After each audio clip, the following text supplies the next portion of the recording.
Sinimulan ng mga pari ang kanilang gawain. Ikasyam na kabanata. Nang ikawalong araw, pagkatapos ng pagtatalaga, ipinatawag ni Moises si Aaron at ang mga anak niyang lalaki at ang mga tagapamahala ng Israel. Sinabi ni Moises kay Aaron, "Kumuha ka ng isang batang toro at isang lalaking tupa na parehong walang kapintasan at ihandog sa Panginoon. Ang baka ay handog sa paglilinis at ang tupa ay handog na sinusunog. Sabihin mo sa mga taga-Israel na magdala sila ng lalaking kambing bilang handog sa paglilinis. At kumuha rin sila ng baka at tupa na kapwa 1 taon at walang kapintasan. At ihandog bilang handog na sinusunog. Kumuha rin sila ng isang baka at lalaking tupa bilang handog para sa mabuting relasyon. Ihahandog nila ito kasama ng handog na butil na may halong langis, dahil magpapakita ang Panginoon sa inyo sa araw na ito." Kaya dinala nila roon sa harap ng toldang tipanan ang lahat ng dadalhin ayon sa sinabi ni Moises sa kanila. At silang lahat ay nagtipon doon sa presensya ng Panginoon.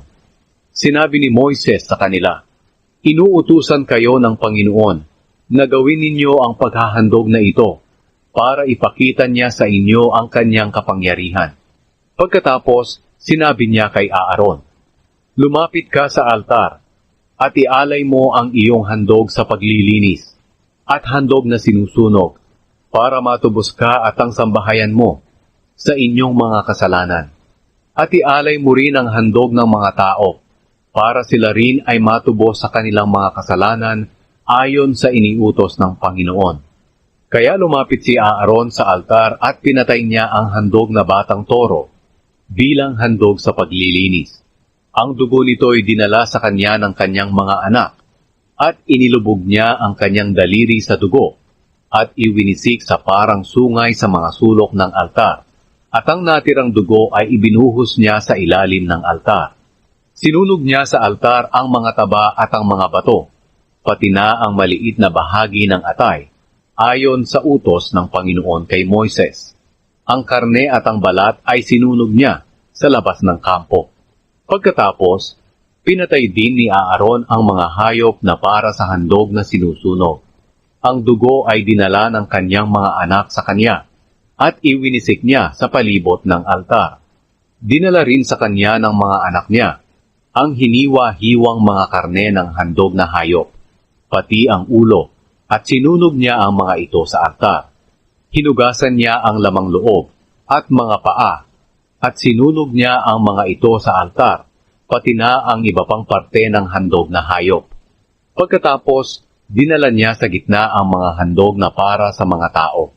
Pinatay niya ang kambing na handog sa paglilinis ng mga tao, katulad ng kanyang ginawa sa una niyang handog na inialay para maging malinis siya sa kanyang mga kasalanan. Pagkatapos, dinala rin niya sa gitna ang hayop para sa handog na sinusunog, at inihandog niya ayon sa paraan ng paghahandog nito. Dinala rin niya sa gitna ang handog na mga butil.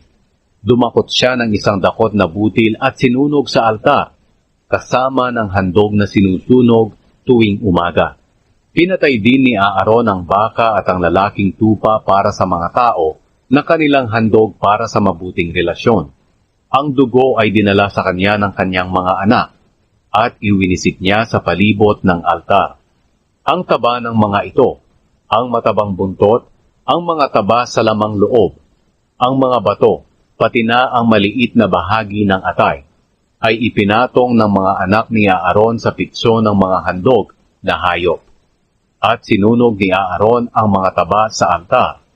Ayon din sa utos ni Moises, itinaas ni Aaron ang pitso at ang kanang hita ng hayop bilang handog na itinataas.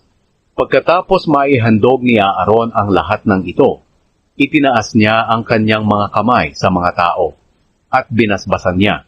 At pagkatapos, bumaba siya mula sa altar at pumasok sina Moises at Aaron sa loob ng toldang tipanan.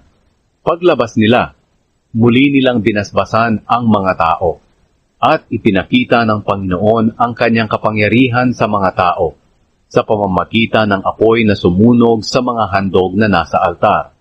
Nang ito'y makita ng mga tao, nagsigawan sila sa tuwa at nagpatira pa para sambahin ang Panginoon.